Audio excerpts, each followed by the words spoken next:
All right, I am starting the webinar now.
Okay, we will start now. Good morning, good afternoon, everyone. This is Monica Arenas from Futures Without Violence. Thank you for participating in today's webinar and roundtable on collaborating with culturally specific community-based programs to support survivors of human trafficking, domestic violence, and sexual assault. We will start with a few accessibility instructions. And we can go to the next slide, please. Or I guess we're not showing slides yet. For Spanish interpretation instructions. Okay. Thank you, Monica. Buenos días, buenas tardes a todos. Bienvenidos al webinario de hoy. Vamos a estar ofreciendo unas instrucciones sobre interpretación y yo voy a ofrecerlas en inglés y estoy aquí con mi cointérprete Sandra, quien las va a ofrecer en español. Hola a todos, soy Anabel. Voy a estar interpretando junto con mi colega Sandra la sesión de hoy y queremos comenzar con unas breves instrucciones sobre interpretación.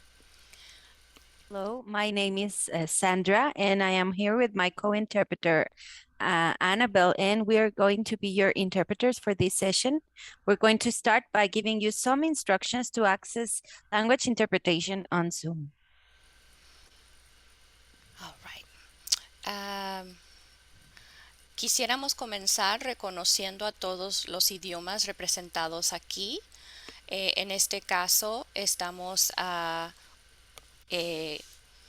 interpretando del inglés al español y también tenemos lenguaje de señas estadounidense presente.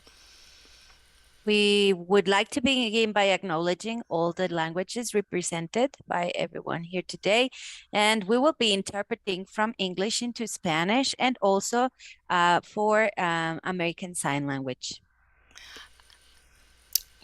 La justicia lingüística incluye el compromiso de asegurarnos que todas las personas puedan participar en la conversación de una manera más equitativa al hablar en el idioma de su preferencia. Language justice includes a commitment to make sure everyone can participate in the conversation in a more equitable manner by being able to speak in their language of preference. Vamos a usar la función de interpretación de Zoom. Si usted está usando una computadora, verá un icono de un globo terráqueo en unos momentos, todavía no, en la parte inferior de su pantalla. Para escuchar interpretación, cuando esté activada la opción, presione el icono del globo terráqueo y luego seleccione interpretación de idiomas. Por último, elige el canal de su preferencia. En este caso fuera español, y si es bilingüe también le pedimos que seleccione un canal. Today, we will be using the Zoom interpreting function. And if you are using a computer, in a few moments, you will find a globe icon at the bottom of your screen.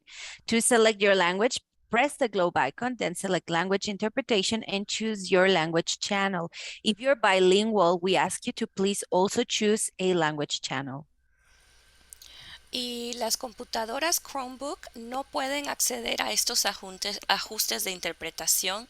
Necesita usar la aplicación de Zoom a través de una computadora o algún dispositivo inteligente.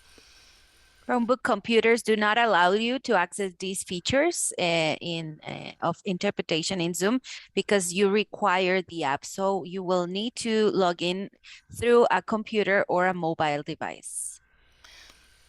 Si está usando una tableta o un teléfono, en unos momentos presione la pantalla suavemente en la esquina de la pantalla. Seleccione los 3 puntos donde puede ser que diga More o más. Verá un menú desplegable donde puede seleccionar la opción de interpretación de idiomas. Luego de seleccionar español, presione la palabra lista o done para activar interpretación. If you're on a tablet or telephone, in a few moments when the function is active, tap lightly on your screen and then select the 3-dot menu with the words more that will appear on your screen. And then you will see a menu pop up where you can select the language interpretation option. In it, you can choose the English channel and finally tap on the word done to activate the interpretation. Y algunos consejos para trabajar con interpretación remota. Deactive su micrófono cuando no está hablando y por favor hable en voz alta y de manera clara para poder entenderles. And with a few reminders when you're working with remote interpreting, please mute your microphone when you are not speaking, and when you are speaking, speak loud and clear so that we can hear you properly. Y también es importante hablar a un ritmo moderado y tomar pausas o respirar entre sus oraciones. Así podemos asegurarnos de poder interpretar todo lo que usted está diciendo. We also ask you to please speak at a moderate pace and take a breath after each sentence so that we can interpret everything you are saying. Okay, we're ready to go.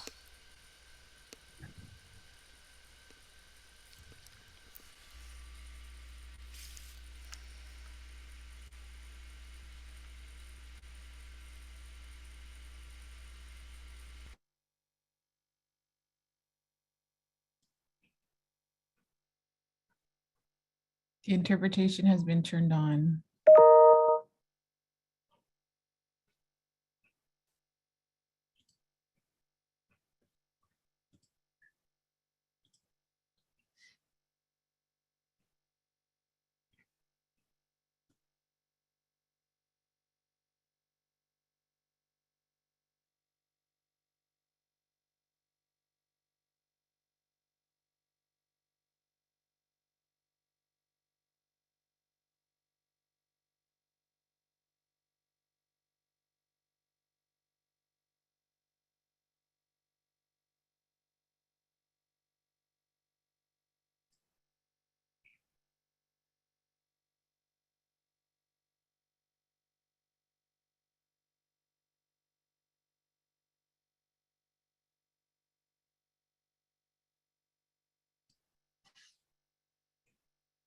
Sandra and Annabelle, we don't hear you.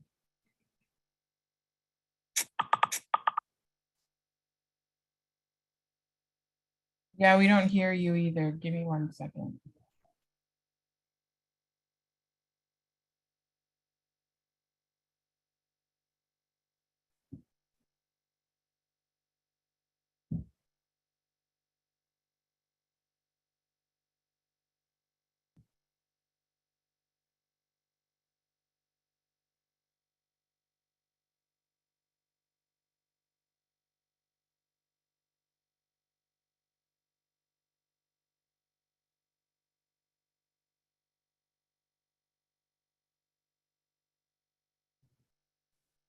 You Hi, hear now? did anyone continue? I'm sorry, this is Monica and I lost internet. And I'm not sure if others had problems too. Okay, So everyone should go to the little translation icon on the bottom or interpretation icon on the bottom and select English or Spanish. If you don't select a language, you wouldn't be able to hear.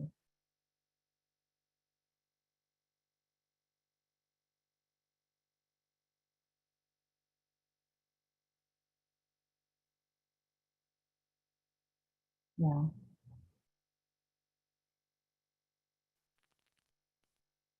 Is it working now? Can you hear?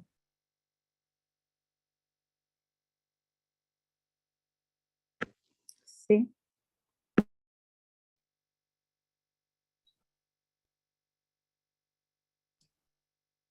okay, then we will start.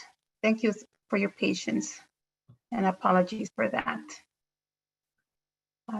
So we will continue with introduction of the faculty, and thank you again everyone for joining today's webinar. And we have Martina Moore from the Division of Services of Deaf and Hard of Hearing, Nikki Locklear from the Commission on the Indian Affairs from North Carolina, Isaira Hernandez is a promotora from the farmworker indigenous Triqui community in California, and Maria Jose Fletcher from Vida Legal Assistance, and Hediana Utarti from the Asian Women's Shelter. And we also have Kirika Yarbu-Smith from the Human Trafficking Program Director. She's a Program Director at the North Carolina Department of Administration, North Carolina Council of Women and Youth Involvement. And in the next slide, we have the learning objectives for this roundtable.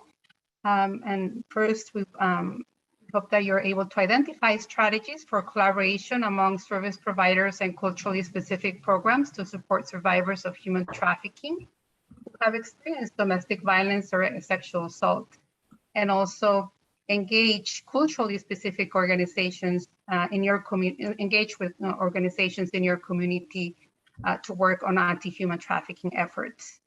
And also because domestic violence and sexual assault and human trafficking are so prevalent, we assume that there are survivors among us, and please be aware of your reactions and take care of yourself. So now I will turn it over to Kirika, who will start us with an overview of the intersections of human trafficking and vulnerabilities. In this next slide, please. Thank you, Monica, and welcome everyone. So I'm going to kind of just start talking a little bit about intersectionalities and vulnerabilities. One thing kind of before we jump into more culturally specific services, we really wanted to make sure that everyone kind of is on the same page. And with that, one of the things that we wanted to look at, we always think that this chart is really helpful when we're thinking about intersections and the fact that it's so important to collaborate when we're looking at human trafficking, because as we're looking at this, a survivor is usually experiencing or has needs in all of the categories that are listed, or some of the categories that are listed, from systems of oppression to even looking at intimate partner violence, low literacy. So we know a lot of times within domestic violence and sexual assault, we think about all the issues that come about when people are being exploited, but it really is a power and control and exploitation of people when we're thinking about human trafficking. And so we really want to kind of look at the root cause of trafficking. And a part of that is really connecting to some of the groups that are actually working in the local communities with the people that we're trying to serve, specifically for trafficking, but they've already been supporting them in other ways. And so we're going to talk a little bit more about that, but really looking at some of the intersections with other forms of abuse, the layers of trauma that trafficking survivors may face. And then I think one of the biggest things is looking at sort of that macro level of trauma and how it may present in different populations, different cultures, and how do you work with different groups to ensure that you're ensuring your services are accessible as possible to all survivors.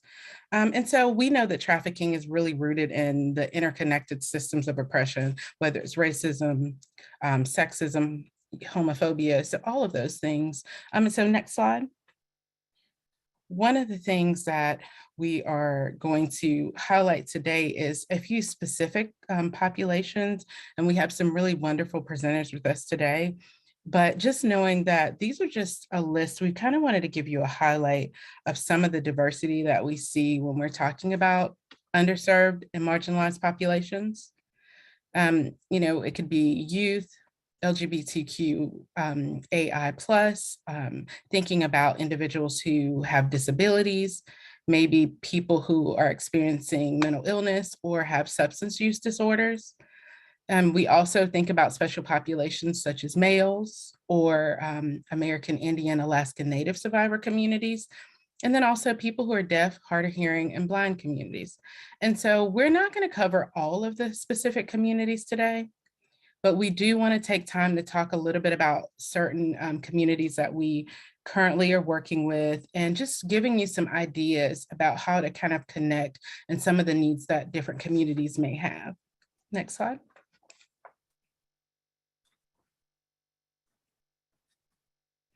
And so before I introduce our first speakers, the first thing I kind of wanted to make sure we all get on the same page about, when we're looking at collaborating with culturally specific agencies, you really want to create some steps to kind of developing those relationships, and specifically when we're trying to collaborate around trafficking issues with culturally specific groups.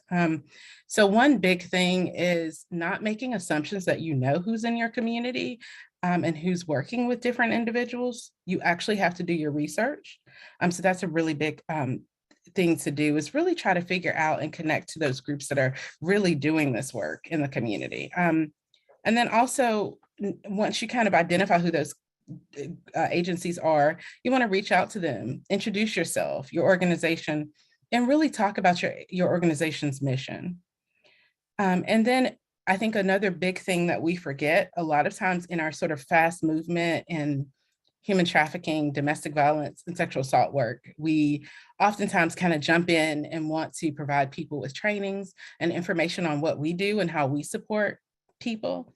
But it's so important to ask the individuals in those agencies who are working with culturally specific populations to also provide you with training and your organization with training about working with the population they serve, or how to be culturally inclusive or culturally sensitive. And then you can then offer them training on your organization's sort of area of focus and services.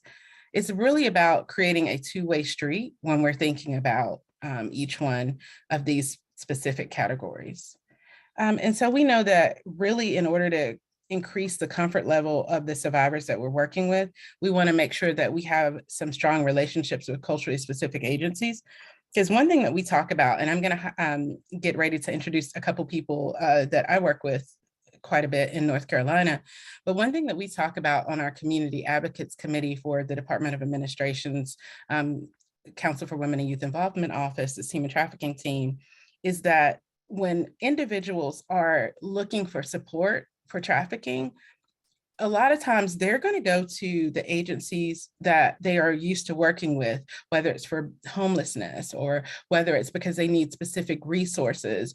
They're going to go to those culturally specific groups that help them with everything else. They may not come to you. But if you can connect with them, provide them the training on what human trafficking is and how to connect, but also then allow them to provide you with training, it's really going to make a huge difference in the wraparound services and care that we provide for survivors. Next slide. And so I'm happy to introduce our first presenter, Martina Moore-Reed.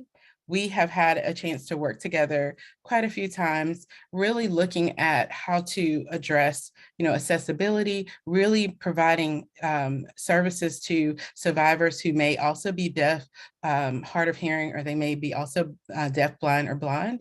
And so Martina has been a wonderful, wonderful resource for us with our agency. And so I'm really just thrilled to be able to introduce her and let her talk to you a little bit about the community that she serves, and serves. And then once Martina presents, Nikki Locklear will present, and I'll introduce her as well, but then we'll have a chance to ask some questions as well. So Martina, I'm going to hand it over to you.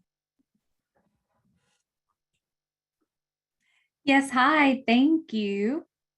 And good afternoon. Thank you for having me here. My name is Martina Moore Reed, and I'm the Community Accessibility Specialist, and I work for the Division of Services for the Deaf and Hard of Hearing with the Department of Health and Human Services. We have 7 regional centers that cover all 100 counties in our state. And our primary focus is advocacy, consultation, education, referral, and equipment distribution. Next slide, please.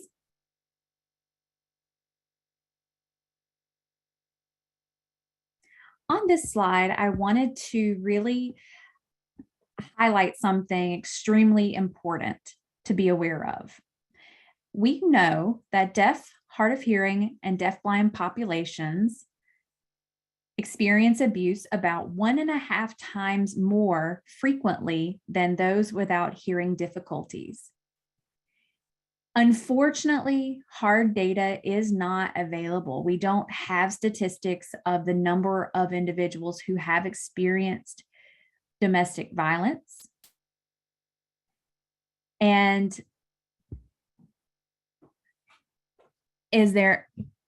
we just feel that it is our best guess that we have roughly maybe 20 to 30% of an impact on those who are deaf and hard of hearing who have experienced domestic violence or sexual assault, or have been involved in or impacted by human trafficking. Next slide.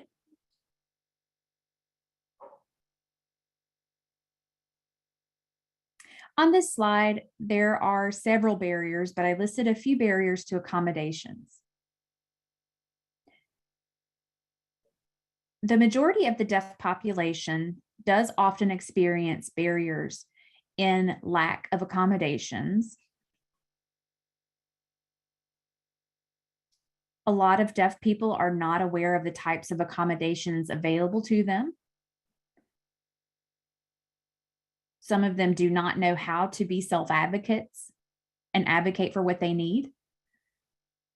They do not know where to find support and resources. And they may not have the personal technology or their own equipment to allow them to communicate.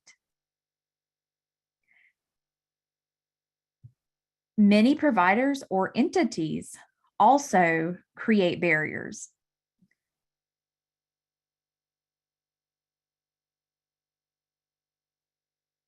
For those providers and agencies or entities, they do not know that they have a legal obligation to provide accommodations. And even if they are aware or they are asked, they do not provide those accommodations even when they are requested. Most of that stems from not understanding the type of accommodations to provide. If they do provide accommodations, they often do not provide appropriate accommodations that suit the needs of the person they're serving. They don't know where to find such resources to assist. And one thing on this list I want to emphasize for the group is those who grow up with a hearing loss pretty well know their communication needs. They know socialization, what works for them. But if something happens when they've experienced abuse, they are in a sense of shock and have a really difficult time expressing what they need. They may be afraid to access shelters or some of these other places because they're afraid they won't get those resources and support. So it creates a sense of isolation and withdrawal. And that is one of the biggest barriers that we see. So we as a division make it our mission to educate the public about some of these challenges and concerns the community is facing. Usually, once someone experiences a domestic violence incident or sexual assault, a law enforcement officer will help get them to the appropriate location. We are also available if you know someone who is deaf, hard of hearing, or deaf blind in a situation like this. Please do reach out to an agency like us. I'm not entirely sure if it's on my next slide. So if we can go on to the next slide, that would be great. Here we go. Something really important to understand about the victim or survivor who is deaf, hard of hearing, or deaf blind is they don't understand their care plan. They are not aware of schedules that they're supposed to check in on with future meetings or appointments, maybe go for tests, follow-up appointments. And some of the other things on this list really do tie to communication access. They're not able to give true consent. That's why it's crucial when a person comes to you who has a hearing loss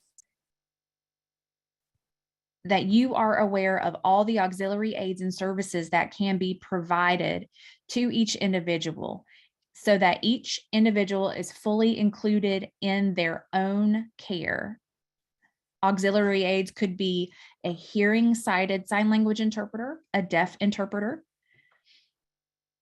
If you're doing a webinar training for these individuals, make sure you incorporate the use of captioning. If the person has a telephone, make sure you have a way for them to use video relay service. Using written materials can be supporting.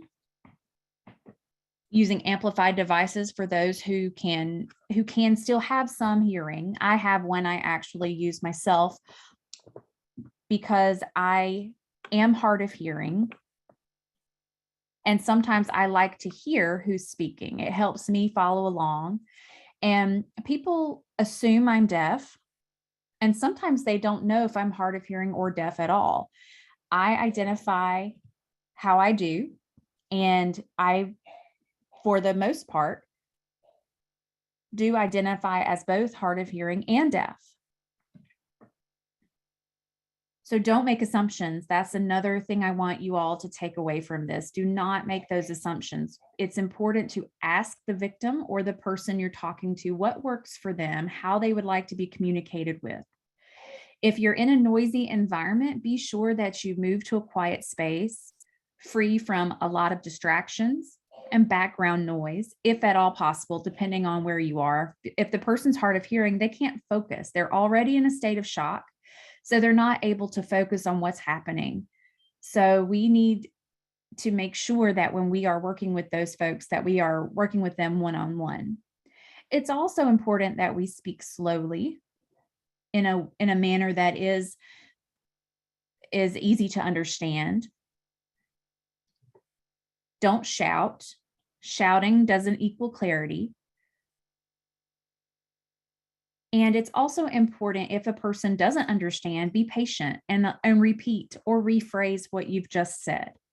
Meet them where they are. Make what you said easy to understand.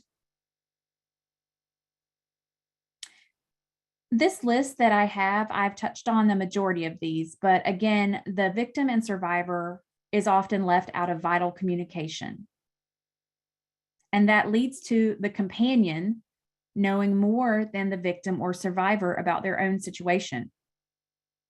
So it is really important to, again, understand what auxiliary aids and services are. And simply you can learn that by asking the person, what works for you? How would you prefer to be communicated with? It's also helpful to know if you do have a communication toolkit readily available in your shelter, then that would also be very helpful. If not, you can reach out to an agency like ours to help you. Next slide, please.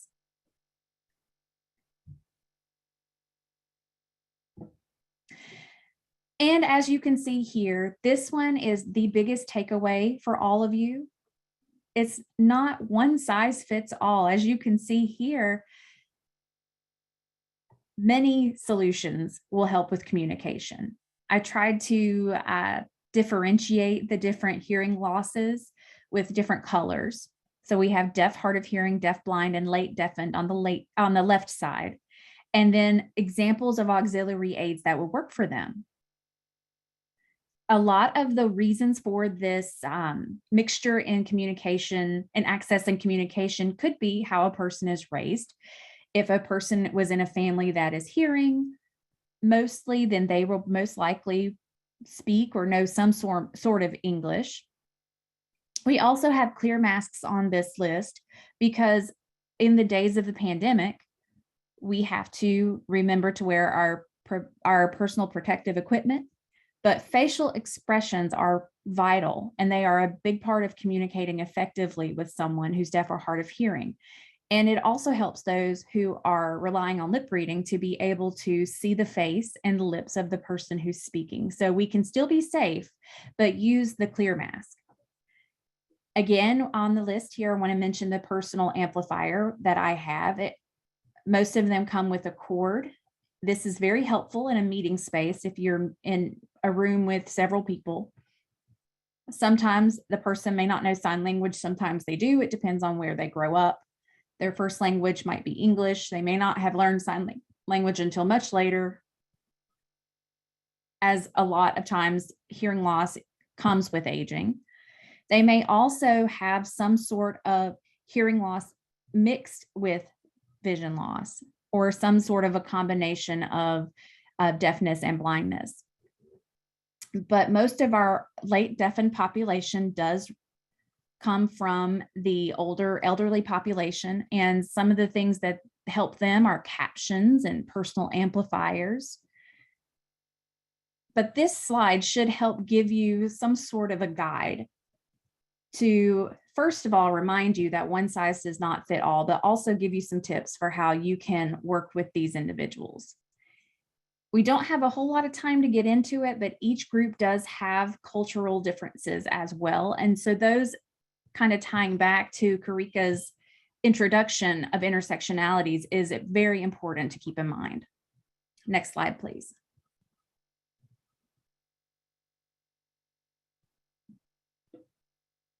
And on this slide, and my interpreter prompted me because she's behind me a little bit, which means the Spanish interpreters are even further behind. So we want to slow down a little bit for them.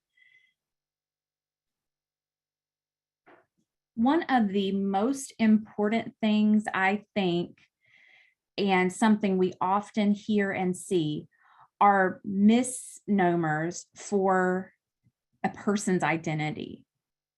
These are unhelpful terms and often are insensitive. We see the interpreter on the screen. The Spanish interpreter's face is now on the screen. I don't know if she needs to come up and say anything. Just good, you're just there. Okay. Okay, sorry, just want to make sure that I was accessible to everyone. Just want to say again, these phrases are not helpful. Hearing impaired is one we hear often. Deaf mute. Deaf mute, we hear that typically in rural areas. Some of them people are saying, well, it's just a habit. This is what I've always known. And we try to educate people that deaf and dumb, deaf mute are not words that we want to use. When you work with a person who is deaf and you're not sure if they can speak, ask them. You can say, if you say, can you lip read? Most of the time they will say no. And at that time, they will say, I am deaf. I need an interpreter. I'm hard of hearing. Can you speak on this side? Or I'm deaf blind. And there are characteristics associated with each group. But one thing I did want to mention with this slide is that the word disability also doesn't really float around much in our community. I'm deaf and hard of hearing, but I'm not disabled. I'm able to function just like everyone else. I just communicate differently. I have different abilities. I have to have qualified interpreters. I have to have certain auxiliary aids and supports to get me through my day.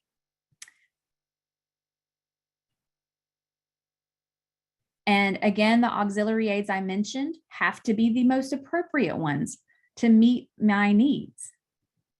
And I think once you ask the person, you'll be put back on track and you'll know exactly how to approach them, how to address them. If you have any, even in documents these days, you will still see at a federal level, they still use a lot of these words in their documents, in written material. And as a deaf person or a hard of hearing person, and I do see a lot of things coming up in the chat and several questions and comments, and I'm going to skip that and see if we can wait till the Q&A time. So we're going to keep moving.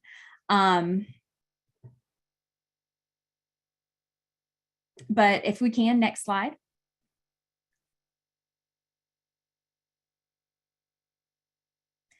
And I say all of this in my presentation to just say we can do this together.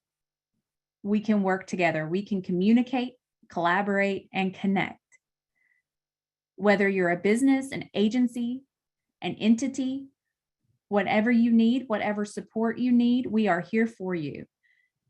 We are here to provide specialized knowledge. We have the staff available to help you effectively communicate. We are available for that capacity building. That is one of our goals as an agency. We are happy to work intensively with human trafficking staff, as well as victims of human trafficking who have hearing loss. And how can you help? You can help by just opening the door to us, welcoming us in to collaborate with you. Develop strategic approaches for systems change. Provide communication accessible meetings, and expect that services offered statewide will also be communication accessible. And one of our facilitators, I do believe, will be sharing the PowerPoint after this presentation. But one thing I wanted to make sure that you all remembered is that asking is simple enough. Ask the person what works best for them. They will tell you. It's not offensive. It's actually welcomed. And if you are a state agency or an agency that receives specific funding, you're required to provide it anyway. So in order to make your services quality and at least accessed by the public, providing qualified interpreters or pocket talker devices would be the best accommodation for this population. And again, if you have any questions and any other support you would need, you can always reach out to us. Thank you so much. And then next slide.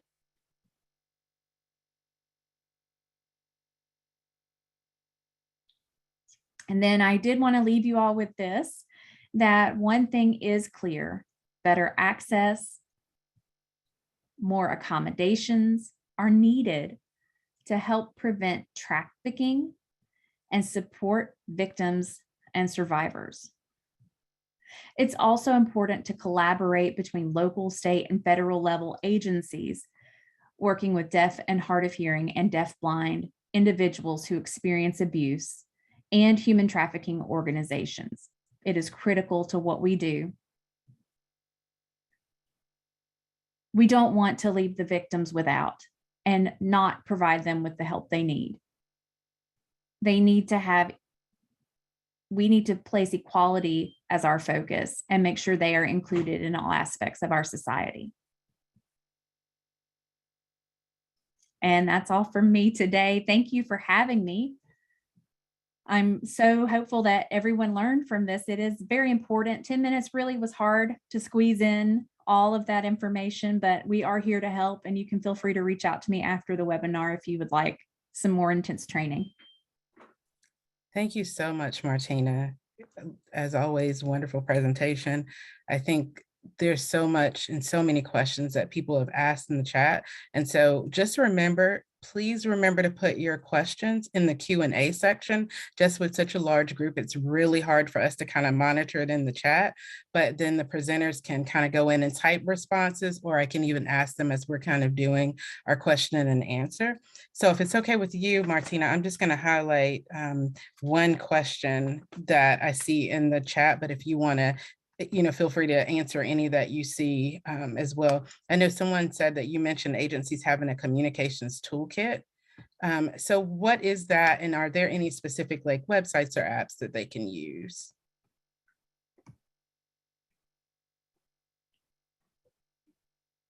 This is Martina, sure. A communication tool can comprise a variety of assistance. You can have a TTY. Those aren't being used very often, and anymore. I wish I actually have one to show you, but we don't have enough time for me to do a demonstration. But again, handheld devices like this, the Pocket Talker, is a good option. You can purchase it relatively cheap. If you reach out to a video relay service, sometimes they have tablets and devices available for on-site communication. You can request sign language interpreters, have a list of where to find those interpreters in your area. Because it depends, there is no one set system across the board that works, and there are a variety of interpreters and agencies all over the country. And if you live in a rural area and you're already in an underserved community, those resources are very difficult to find. So having those readily available to you when you have something happen is the best. Be prepared for something that can happen. So things like that can basically build your communication kit. I'm happy to work with someone and help come up with a tailored or customized list that would work for you. I can tell you that when a person is deafblind, you will automatically need some sort of interpreting, and also need some sort of Braille to help someone who also has vision loss, who can read and understand Braille. So again, going back to the slide of the one size fits all, remember that there are a variety of communication tools out there, and I'm happy to show you and give you examples of times when one person presents one level of hearing loss, what accommodation may work for them, and may have some other staff a little bit later on in planning and presenting to support you all too. We have a number of staff and specialists here that work primarily with the community. I work in general with venues, and we have deaf, hard of hearing, deaf blind, interpreting specialists across the agency that does support and work with those groups who would partner with me to provide that training. Did you ask a second question? No, I want to say you did. No, that was good. Thank you so much, Martina. And I think there are a lot of questions in Q&A. So if you see any that you want to address now, or if we need to look at those later, that would be amazing. Just kind of doing it in writing. And I'm going to hop over to Nikki Locklear with Commission on Indian Affairs as well, while we get our PowerPoint back up. So I am pleased to also introduce Nikki Locklear. Nikki and I have worked together quite a bit on several projects, including we have a project right now on working with victims of human trafficking in Native communities. And so Martina and Nikki, again, inform a lot of our work when we're doing trafficking work at the Council for Women and Youth Involvement Office. And so Nikki and I are in the same department, but just different offices. So I am going to turn it over to Nikki because she has some very valuable information I want you to share.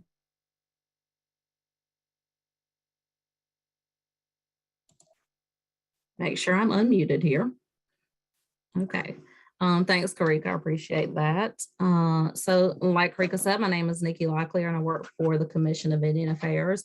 And we have a domestic violence, sexual assault, and human trafficking program where we have domestic violence advocates placed in the rural tribal communities to provide direct services to victims. In North Carolina, we have 8 state recognized tribes and 4 urban organizations and 1 federally recognized tribe, with the Lumbee tribe having partial federal recognition. So our challenges are a little bit different from some other states because of the majority of tribes in our state are state recognized tribes. Next slide.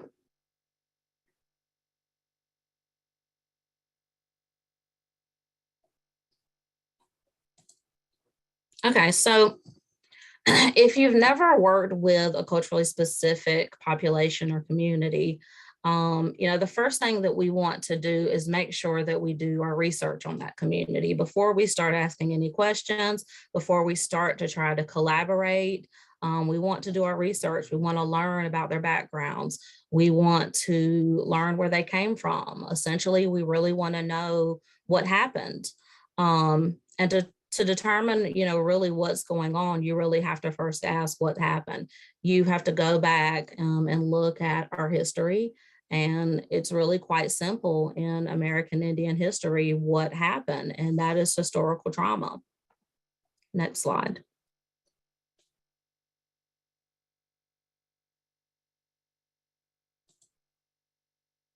So when we talk about vulnerabilities to human trafficking for culturally specific populations, and specifically for American Indian populations, we want to remember that, we have histories of trauma, abuse, and sexual and domestic violence rates are high because of that. And then, like I said, when one of our huge vulnerabilities is historical trauma. So I think everyone by now has heard of MMIW, which is Missing and Murdered Indigenous Women. It's really caught fire, especially over the last few years. And a lot of people are talking about it right now, especially a lot of non-Native people. So a lot of people have heard of that movement, but Native Americans and Native women know that MMIW has been a crisis since 1942. When Christopher Columbus got lost at sea and washed up on our shores and thought it was a good idea to rape and kill Native women and kidnap them, and then wrote about it in his journal entries. And to be honest, the violence against American Indian women has not stopped since then. So you think about it, you really have a history of genocide where the US and the US Army specifically has targeted Native women and Natives as a mean to take out tribal nations. And an example of this is the Sand Creek Massacre. If you've never heard of it, I really would suggest reading up on that and reading what happened there. So yeah, you've got this history of what United States have done to Americans and American Indians and American Indian women. And then you add all of the legal complications, which doesn't help because you've had the US Supreme Court telling tribes, well, you know what, you don't have the jurisdiction, to prosecute non-Natives anymore. And so that was taken away. So then violent crimes, of course, went up on reservations and tribal lands, but the majority of these crimes were committed by non-Natives. So it's really not a surprise today that we have a culture that promotes and accepts violence against Native women or Indians, period. We've got historical celebration and acceptance of violence against Indian country. And from the legal aspect, it perpetuates it. And then we've got, racism and prejudice at not just local levels, but state and federal levels, on top of that. Next slide.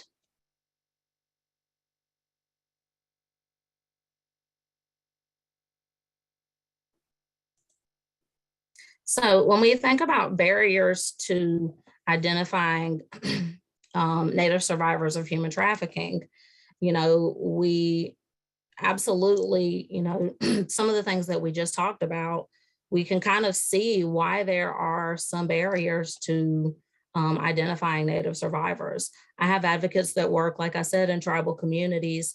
And although we are the Commission of Indian Affairs, we still are having problems with victims coming forward and identification. We're still really having to do a lot of outreach to be able to identify victims. Advocates see victims all the time that really have no idea that they are being trafficked. And in explaining that to them, it's like then they understand what, trafficking is. And most of the time they really don't self-identify. They're not necessarily willing to provide information about their tracker, of course. Some of them have formed trauma bonds to their trackers, their traffickers. So they're not willing to give up any of that information. A lot of them feel shame or embarrassment for family and the community. In American Indian communities, they are really tight-knit communities. And things that go on in those communities and families stay in the communities and stay in the families. So people really do not talk about things like this. It's really taboo. And then you've also got probably one of the main issues that we see is just the distrust of governmental institutions and systems, which goes back to historical trauma. And I really could talk about this for hours, but we only have a few slides here. But historical trauma, I can't reiterate how much that is woven into barriers when it comes to us being able to provide services for human trafficking, domestic violence, and sexual assault victims in tribal communities. And then, like I said, you've got jurisdictional issues as well. Not so much in North Carolina because of the fact that we have 8 state recognized tribes. So with the state recognized tribes, they do not usually have a certain jurisdiction. So we don't have as many issues here in North Carolina with that, but there are, issues everywhere else. Next slide.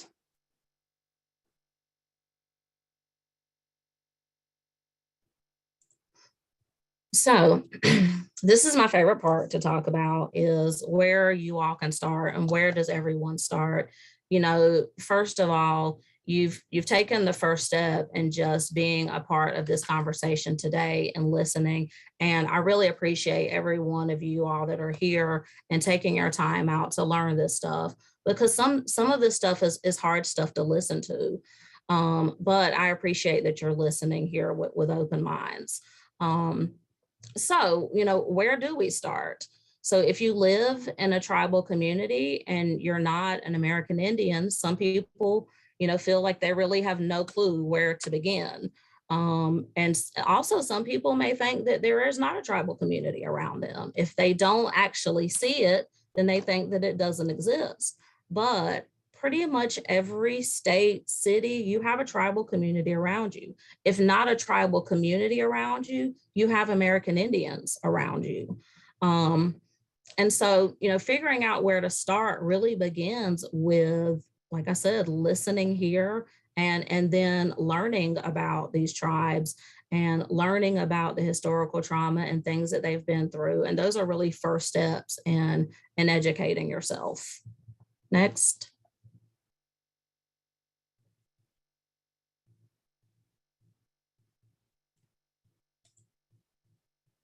Okay, so ways that you can help. Some of the first things that you can do, because in Indian country, what is most important is building relationships. Building relationships is number one. As I said, American Indians, we are people, like I said, who are very private. Any issues we keep in the family, we keep within our tribal communities. We are very distrustful and do not trust tribal governmental organizations and systems. So the way to kind of overcome that is to build relationships. And it takes a lot of relationship building to be able to get tribal entities to trust. And as you know, there's big reasons why tribal communities do not trust governmental entities. But some ways that you can, some easy things that you can do is voting. I think that's probably one of the easiest things that you can do is vote. You have to think about who is it that you're voting for. When you vote in your county, when you vote for your sheriff, is that someone who arrests or goes after people who murder Native women? Is your DA someone that prosecutes people who murder Native women? and human traffickers. You know, you want to make sure that you vote for elected officials that take the things that matter to you and your community seriously. Contacting local tribes and tribal agencies and courts. Like I said, if you're not sure of if there's a tribal community even around you, there are easy ways to look that up, you know, online and see if there's an agency or tribe around you. And then you just contact them and find out from them what it is that they need. We don't want to just assume what another, you know, population needs. We want to ask them, find out what it is that they have going on, find out the needs that they have in their community, find out the issues that they have in their community, and ask them questions about how you can help. You know, attend their tribal meetings, and really, you know, do the dirty work. Don't just send emails and things like that. That does not work in these communities. You really have to kind of show up. And they have to see that you're trying to be a part of this community, and you're really trying to find out how you can help them, because sending an email or making a phone call, you have to do more than that in communities like this when they're very distrustful communities. Partnering, like I said, with your local tribes and holding informational presentations during their tribal meetings. Establishing and participating in tribal agency collaboratives. You want to collaborate with them. Invite tribal representatives to join your task force, things like that. You know, that's really how you get these people at the table and you find out what they need and how to collaborate with them. Next.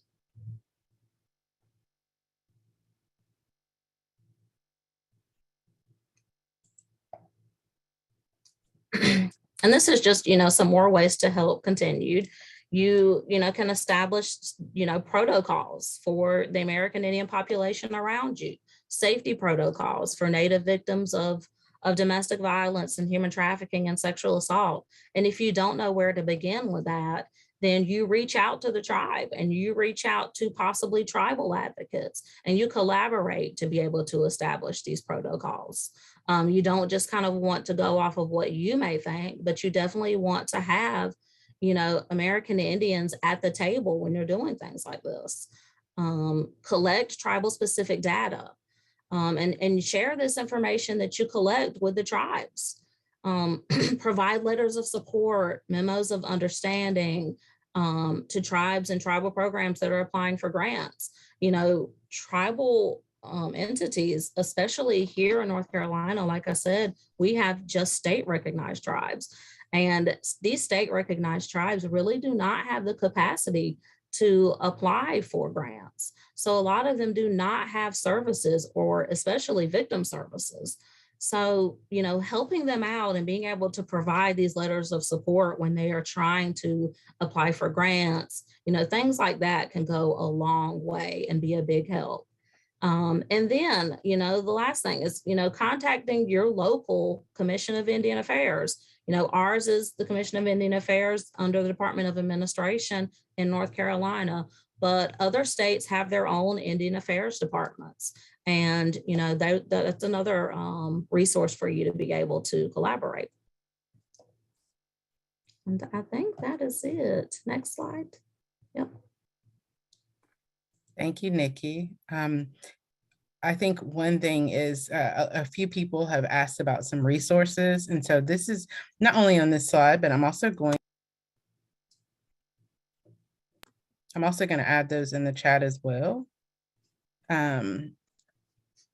Just so that people can have those to look at. And just for the sake of time, I just want to make sure that we get a chance to go to each presentation. I'm going to move on to the next person and turn it over to Monica, but I really appreciate all the work that you do, Nikki. And I think we should have just made this a 3-hour webinar because it's just amazing. But there are some questions in the Q&A for you if you want to take a look at those as well. So I'm going to hand it over to you, Monica.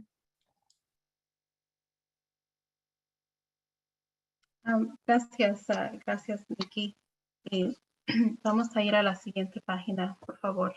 Y ahora vamos a tener brevemente, tenemos la invitamos a Isara Hernández, que es una promotora, trabajadora comunitaria con Community Solutions, una agencia de salud de servicios humanos en la comunidad campesina Triqui, indígena en el condado de San Benito, aquí en California.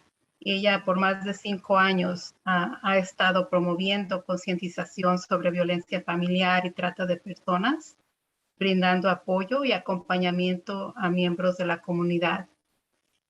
Y en la siguiente página vamos a, por favor, tenemos información sobre qué ha traído a la comunidad Triqui aquí a Estados Unidos, que es pobreza, deudas, extorsión, falta de trabajo y violencia.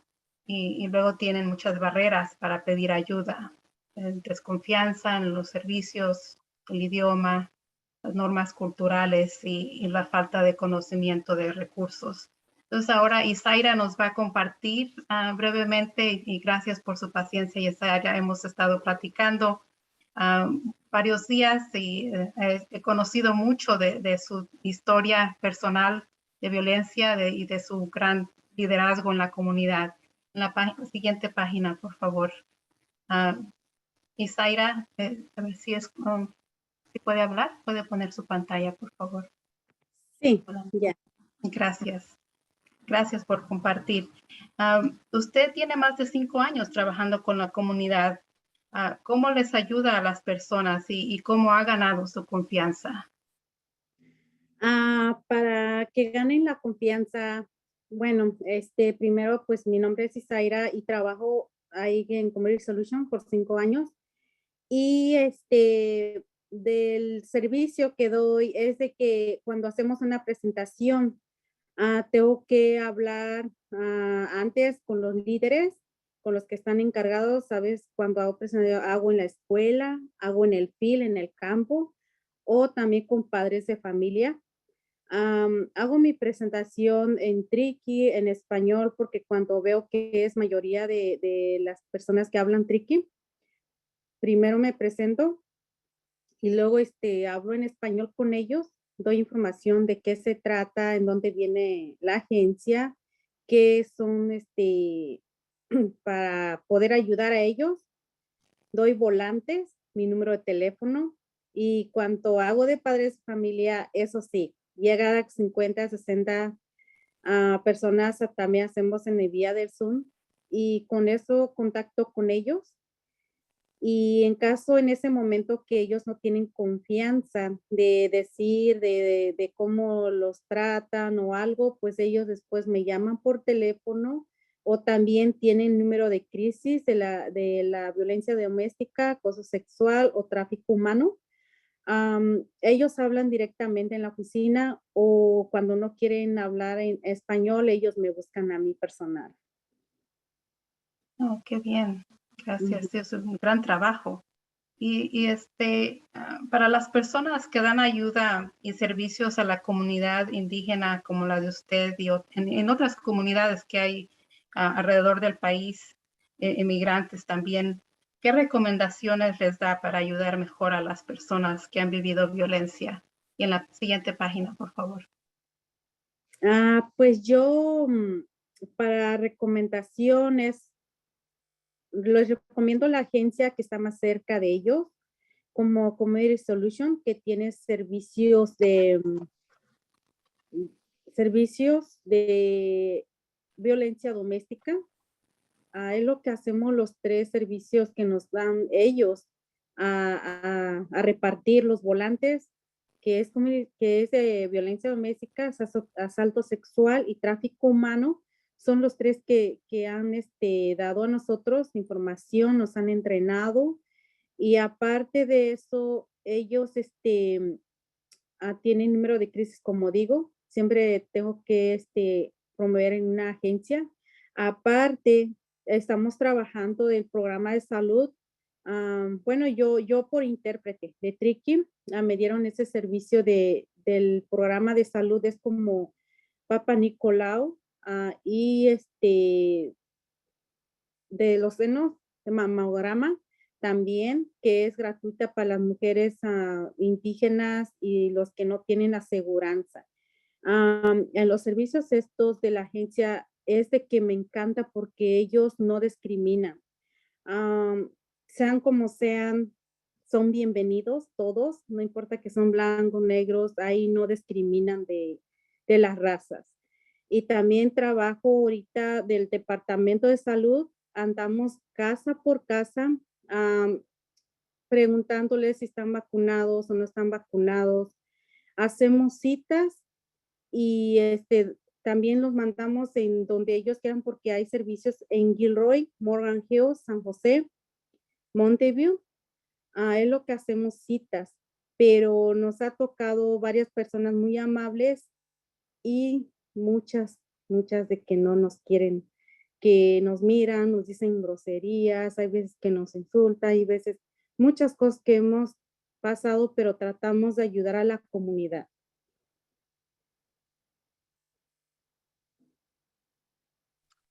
Oh, gracias. Sí, un gran trabajo que está haciendo, muy difícil. Y sé que usted tiene una muy buena colaboración con los proveedores de servicios que usted, con los que usted trabaja. ¿Qué es lo que más le gusta sobre su colaboración con ellos? A mí me encanta de los servicios, a mí me encanta ayudar a las personas. Como digo, nos han entrenado para tener un servicio y para colaborar y para dar más información a la comunidad. Siempre nos han dicho hay que respetar, ser amable, humilde y el trabajo es confidencial. Y aparte de eso, no discriminamos, no importa qué idioma hablen ellos. Ahí lo conseguimos porque hay muchos que hablan diferente idioma.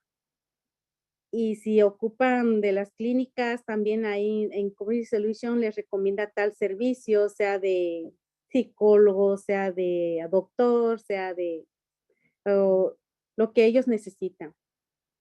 Wow, qué bien. Y pues cada vez cuando yo les digo, a veces para ganar la confianza de las personas hay que tratarles bien como uno quiere que traten a uno. Siempre digo, mi trabajo es confidencial. Yo si trato de decir, oh, esto, pues yo pierdo mi trabajo. Yo cuido mi trabajo como se debe ser. Y a mí me encanta trabajar con cualquiera de las personas, con cualquier de la agencia. Me gusta ayudar mucho, pero ahorita estoy tratando de estudiar inglés para poder conocer más servicios y agencias. Qué bien. Felicidades y muchas gracias por todo su gran trabajo a la comunidad. Zaira, esperamos invitarla otra vez también para compartir más de su vida y de su trabajo.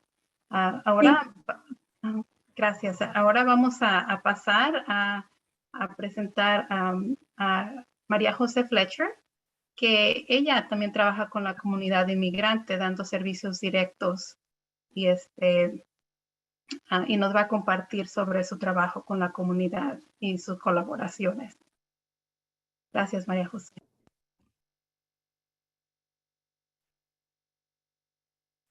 Do I go ahead, Kirika? Yes. Yes. Good day to everyone. It's a pleasure to be here and also a pleasure to be able to follow these amazing individuals that have presented so much information to us. I've been doing this work for many, many years, and every day I learn something. I know we are pressed with time, but just want to explain a little bit the work that we do in South Florida and in Florida in general. Several staff members of the agency that I work for, VIDA, have provided assistance, legal assistance to survivors of human trafficking since the late 90s, the 1990s. And we have been doing this work in collaboration with domestic violence and sexual violence providers. At the time, the late 90s and early 2000s, there were not enough programs with enough funding to help immigrant survivors of human trafficking. This has been a long 20 years progressing into what now the nation has. And even though we think that we have a lot of agencies providing assistance, when we have someone with limited English proficiency, when we have someone like from the tricky community, it's very hard to find interpreters for everything that we need at the time to provide assistance to the survivors. So the struggle continues. For us, collaboration, cooperation is critical. We learn about the agencies in our community that can provide something to the community that we serve. Perhaps Florida, like California and New York and other states, we may think that they are in a better situated to provide this assistance. And sometimes it's true. And that facilitates the work that we do. We provide free legal assistance in the area of immigration. So as is listed in the slide, we provide access to T visas, U visas, VAWA self-petitions, which is for individuals that are married to United States citizens or lawful permanent residents, which could also be traffickers. And some of the programs that we have in our agency, it's not a large agency, but I think we have a lot of power because of those collaborations. And so one of the agencies that we work very closely is called whoare. It's in the south of our county, Miami-Dade. And it's very interesting because that area, South Dade, it's quasi-urban and rural.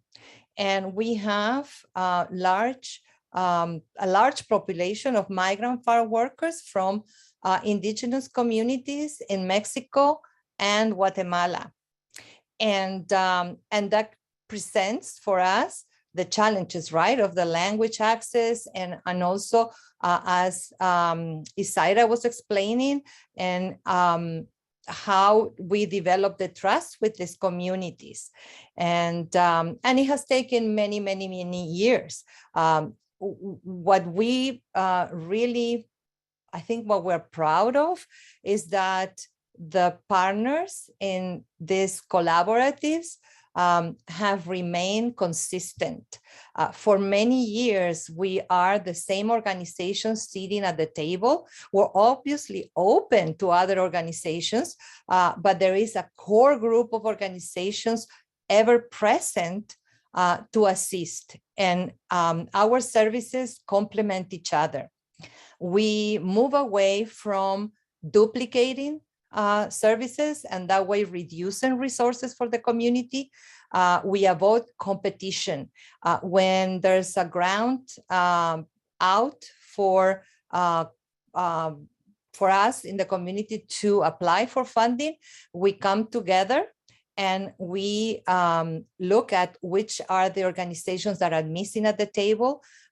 We bring them over. We make sure that every organization gets the funding and is equitable funding.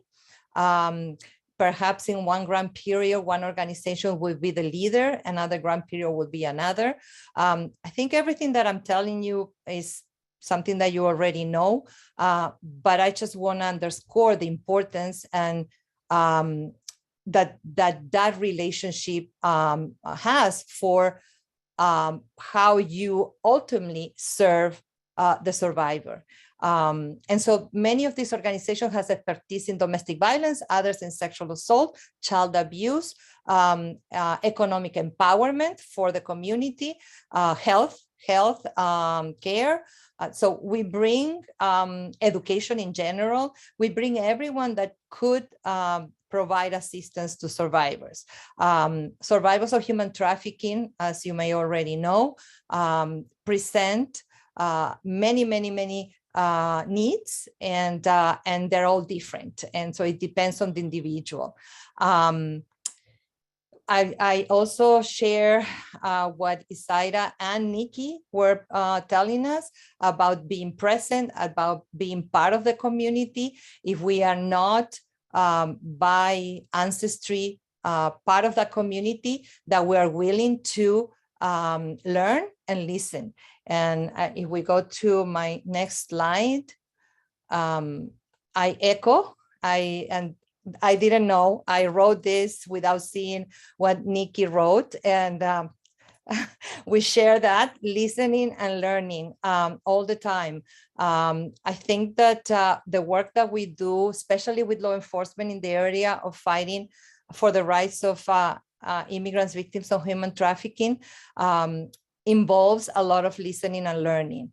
And we listen to the limitations that the government agencies have. And we also listen to the limitations of our sister agencies in the community.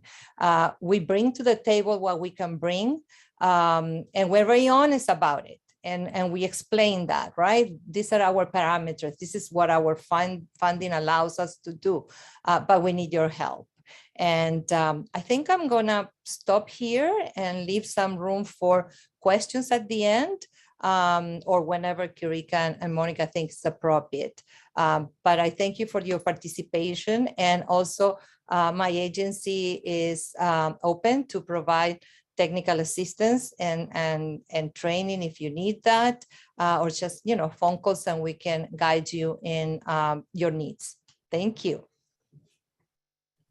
Thank you so much, Maria. We appreciate it. I think I've been working with you for so long, and I think people just don't even know how much you have just done for this movement in general, just even with the Violence Against Women Act. And so thank you for all that you do. One quick question for you. What would be some key considerations that you have for agencies who want to do more to improve access to services for those who are transgender?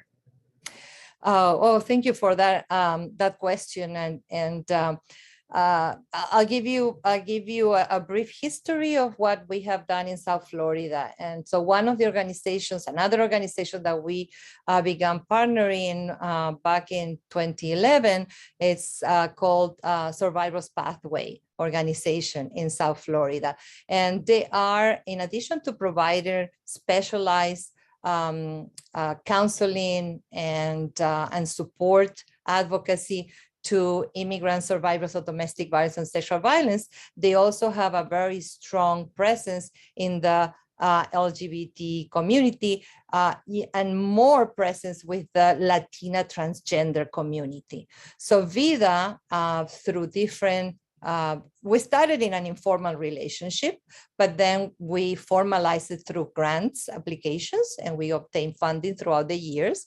We have gotten funding from the Department of Justice and also from HHS. And that allows us to learn from the community. Survivors Pathway had an educational, psychological, educational approach to working with Latina transgender women that range from adolescents to late in life, older people, which has really taught us and presented us with the reality of very serious violence toward these individuals coming from countries in Central and South America, and some from the Caribbean, and how took the very difficult option to escape by migrating to the United States, and many of them many years ago, and then coming into the United States without a formal visa or permission that put them in a lot of danger.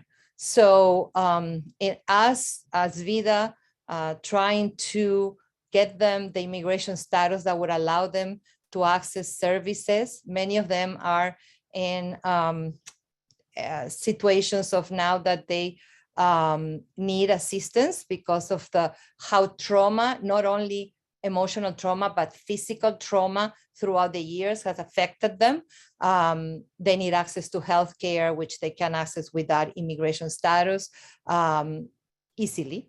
So for us, it's been an ongoing learning from them on their needs, and being flexible to provide the assistance that they need. And also because VIDA specializes in domestic violence, sexual violence, and human trafficking, we need to expand and collaborate with other legal services that may go beyond for them, like name changing and other family law, criminal law defense. Many of them have records. They have resorted to work in the sex industry to survive, and now they're older and they cannot do that anymore. And then they have their criminal records that need to be clean, and many of them are victims of human trafficking. So in essence, is to link your organization to an organization that is trusted by the community, that they have ongoing programs, be there, be present, accompany them in their actions for advocacy. I go back to listen and learn. Thank you. Thank you so much for that information, Maria. So we're going to go to the next slide. And there are a couple of questions also in the Q&A for you as well. And so I have the pleasure of also introducing Hadiana, who works for the Asian Women's Shelter, and is going to provide a little bit more information about specifically the communities that she serves as well. Hello, can you see me? Not so sure, I don't see myself. Anyway, folks can hear me? We can hear you and see you. Yes, there's just, so very quickly, Asian Women's Shelter is a 34-year-old organization. And next slide, please. And we provide similar services with other organizations that you have heard earlier. Our big thing is actually language. Right now we have 40 plus language access. And the reason we are doing this is because when survivors come to us, not only, we think, a lot of people think once they have a legal help and help in translation and interpretation for legal services, everything will be okay. However, if you really think about it, survivors need support, language support in everything, not only in the court, but in seeking peer counseling and looking for school for the children, etc. I'm going to highlight our collaboration that is connected with the language access. Next slide, please. So, of course, this is a lot of what we are doing is very, very similar with other organizations. And this is just a quick picture of about 34 years of collaboration. And we are working with, medical and mental health providers, with government agencies, and with other organizations. So if you look at the other organization, like on the top left, Riley Center, LGBT organization, and ELA para Latinas, and other DV domestic violence organization and shelter, the reason we are doing that is a lot of time when human trafficking survivors call, they ask for housing. They ask, where can I go so that I have a roof over my head? So what we do is that we provide training to this other shelters or domestic violence organization, because survivors often connect with them seeking for housing. And when you talk more with the survivor, with the caller, then you might see that there's something going on. As a lot of our friends here have mentioned, survivors sometimes do not see themselves as a victim of human trafficking. They just need to go somewhere. We work closely, of course, with hospitals, because this is the hospital, community-based clinics, et cetera, et cetera. And part of this is to, work with them to do more screening about human trafficking as well. As you all know, again, like I said, a lot of survivors didn't really identify themselves as survivor. In my experiences, survivor would call and ask, can I get a shelter? Can I get a home? And when I asked them more, apparently this person actually is working in a restaurant and sleeping in the restaurant. And when she refused to have sex with the owner, she was kicked out. So she's losing housing as well as work. Very important here, and the bottom on the left, lower left, is working with the community organization or community groups. We have Pantai Shrey in the middle. That's a Laotian and Cambodian group.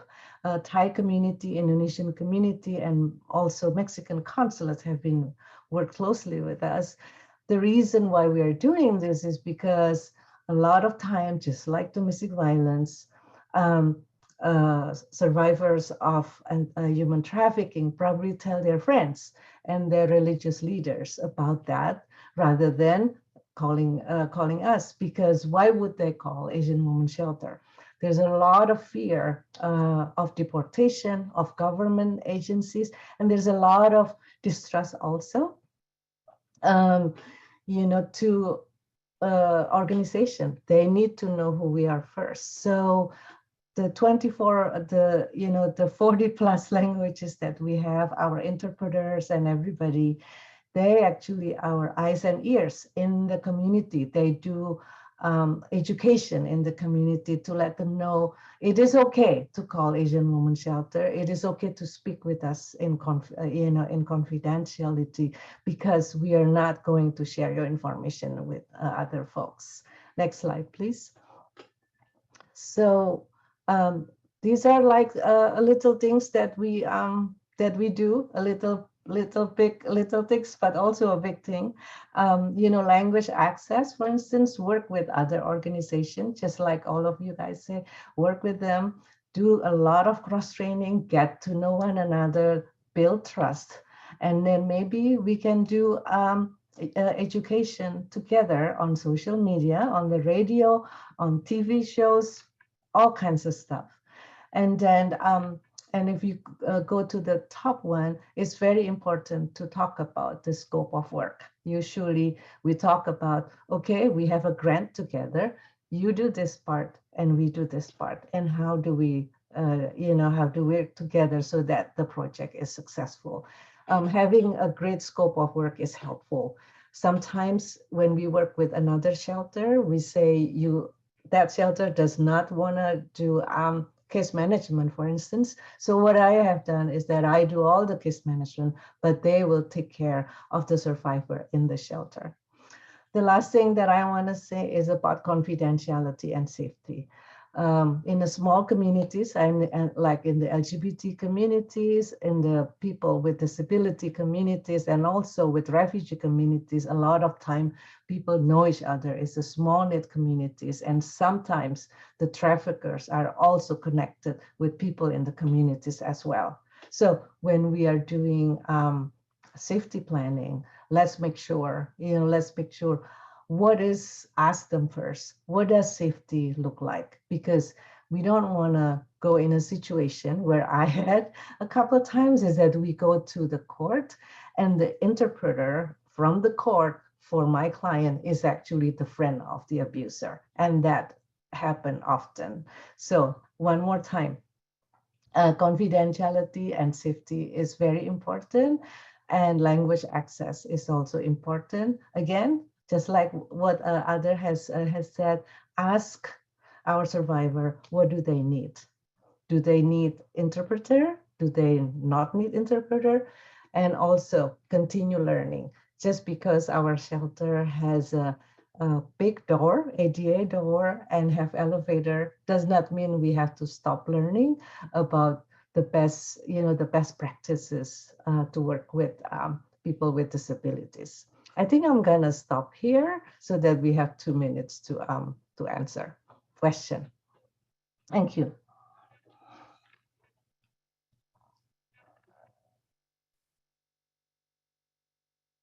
Thank you, Hadiana. Great for such great information. I think there are already some questions in the chat already for you as well. But I do want to just really quickly highlight if you have any recommendations for service providers about collaborating, or specifically about how non-culturally specific organizations can ensure language access is inclusive with diverse groups, because I know it's always different depending on the communities, but also there's diversity within those communities. Yeah, I'm really glad that you acknowledge there's diversity in each community. You know, there's a lot of assumption. Oh, Asian people, they're just the same people. Well, that's not quite the same. That's not true. And I think so far, you know, one good thing. I mean, just like what the previous speaker said, get to know the community you want to work with, and to ask them what is safety for them, and you know, maybe ask them if they have interpreters that they can work with. And, you know, the not so great thing that happened to us is that some organization call us and use us as an interpretation services, and that's not the case. If you would like to work with an organization like us, maybe we can work together and maybe train some of your people so that they can be part of the interpreter pot, sort of, you know. So we can recruit people together, we can train them, then we can bring them back, you know, to work with their communities. So yeah, working with community groups very closely, build trust is still the key. Thank you. Thank you so much. That's so important. And I know we're out of time, but I'm going to turn it over to Monica really quick, because I know she wants to make sure people are doing evaluations as well. Yes, thank you so much, Heriana, and everyone that was part of everyone that participated in this roundtable. We wanted to, we know that we had limited time, but we wanted to include several voices, and all of your voices are very important in the work with your different communities. So thank you to Nikki, Zaira, Maria Jose, Ediana, Martina, and Kirika also for facilitating, and also for the interpreters, ASL, and for the Spanish interpreters and captioners, and everyone that participated. We will follow up with the resources, the PowerPoint, the recording, and please take a few minutes to provide your feedback, and also request a certificate of participation if necessary, and also any questions. You can submit those questions and request for resources through that through the evaluation form, or please outreach to us, send us an email. And we're also happy to organize technical assistance, a meeting with one of the presenters for your organization, or support you with resources. And thank you. Thank you so much, and have a great rest of the day and rest of the week, and best wishes. And we're not gonna, we can stop the recording, but we can still have the room open. Thank you so much.